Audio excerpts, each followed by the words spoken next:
the GameStop story. The good guys, the short sellers, and hedge funds, it is.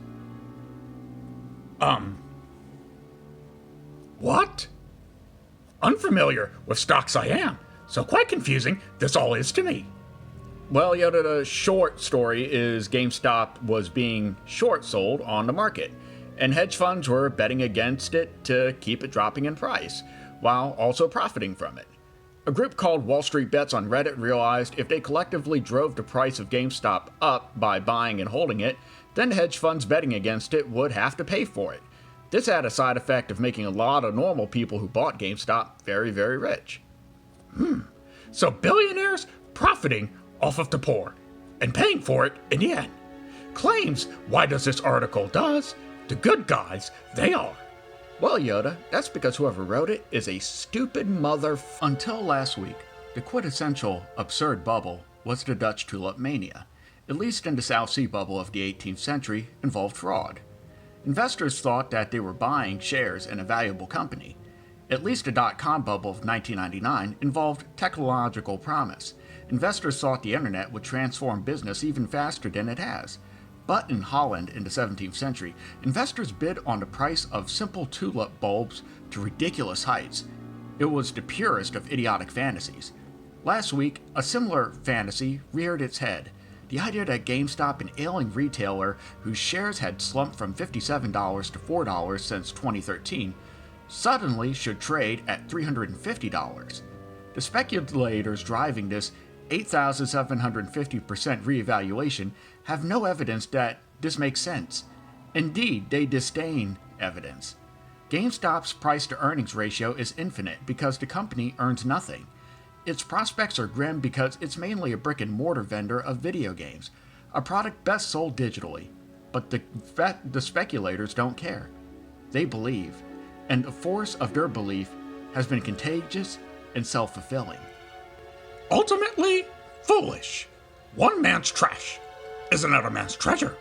Fraud, this is not, but rather the public, playing around the stupid arrogance of hedge funds at their own game, transferring the wealth of Wall Street to themselves. Also, prefer to buy physical copies of my games, I still do. I agree. GameStop has done a lot wrong lately and really needs some major management restructuring, but it's fair to say that the public likes GameStop way more than they like billionaires who laughed at them throughout the lockdowns. The particular targets of the GameStop crowd are hedge funds and short sellers. Here, a couple of definitions may be useful.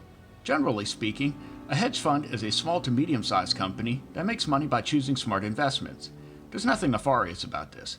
To the contrary, if you don't like too-big-to-fail banks that get backstopped by taxpayers, small enough to fail hedge funds ought to be celebrated. If you worry about complex financial conglomerates with corrupting conflicts of interest, single-purpose investment boutiques are simpler and healthier. On the online forums where GameStoppers congregate, you can read complaints about hedge funds being bailed out during the crisis of 2008. Actually, banks, brokers, insurers, mortgage providers, money market funds, and even car companies got rescues. Hedge funds got nothing. What about short sellers? These are specialists who research stocks that might go down, sometimes because bosses are illegally covering up bad news about their companies. When short sellers identify a case of fraud or similar, they borrow and sell the stock, hoping to buy it back at a lower price later. Again, there's nothing evil about this. To the contrary, it's a way of keeping prices honest.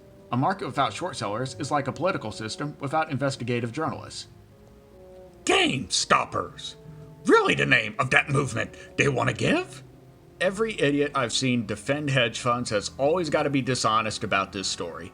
People are mad at billionaires and Wall Street right now in general. Plenty of people on the WallStreetBets forums have said exactly why they're holding their GameStop stock and why they're not selling it. Many of them have lost everything they owned back in 2008 when the economy crashed and Wall Street, which helped cause that, got bailed out when a lot of them also should have suffered the same fate. The worry is that the GameStoppers will now target others. Short sellers operate in the open. You can check short selling volumes for any given stock on Yahoo. By whipping up frenzied buying of a heavily shorted company, speculators can cost the shorts billions and maybe put them out of business. Already, GameStoppers are buying other beaten down companies such as cinema giant AMC. Hedge funders and short sellers are out to get rich. They're certainly not angels, but there is a difference between trading based on evidence and research and trading based on theories and mob tactics. Over the past week, it's been tempting to celebrate the colorful rebels, the revenge against the fat cats. But now, it's the time to remember, truth matters. God, this article is a pile of garbage. All WallStreetBets is doing is beating Wall Street at their own game. And there's nothing illegal about it. Just like there's nothing illegal about short selling. Short selling is like gambling, and you lose when you gamble sometimes. Billionaires are so used to winning all the time that even when they should lose, and they finally do lose, they just go berserk. Used to losing all the time I am. Repeatedly beaten down by the Sith and forced retreat I was to Dagobah. We're talking about stocks, not your stupid Babylon 5 space trash, Yoda. I don't even know why I'm doing this video with you, because most of the people who watch this channel just want to see you beat your son Grogu with a belt more than they want to listen about stocks and journalists sucking up to hedge funds. Oh, forgot to beat Grogu I have. Oh, Grogu, get Daddy's belt I must. Yes, your daily beating you need, your daily. In the works, Netflix has its own GameStop movie. Really? Hundreds of unreleased movies you still have because reopen the theaters, you will not. But make a film about this you want to? I can already tell they're going to try to make the hedge fundies the good guys in this movie. They'll have them be virtuous with perfect morals and played by the hottest young actors Hollywood can find, trying to save the economy from the evil WallStreetBets group who will all be played by 500-pound slobs that live with their mothers. Where is my movie? Making a movie Hollywood has time to about dorks buying stocks, but my life story they keep passing up. You need to take that up with Kathleen Kennedy, Yoda. Go short Disney stocks or something. That seems to be the only thing companies care about now, since they don't care about consumer feedback anymore. Short, huh? That will be the last time. Make fun of my height, you do. That's not what I meant, you dumb midget.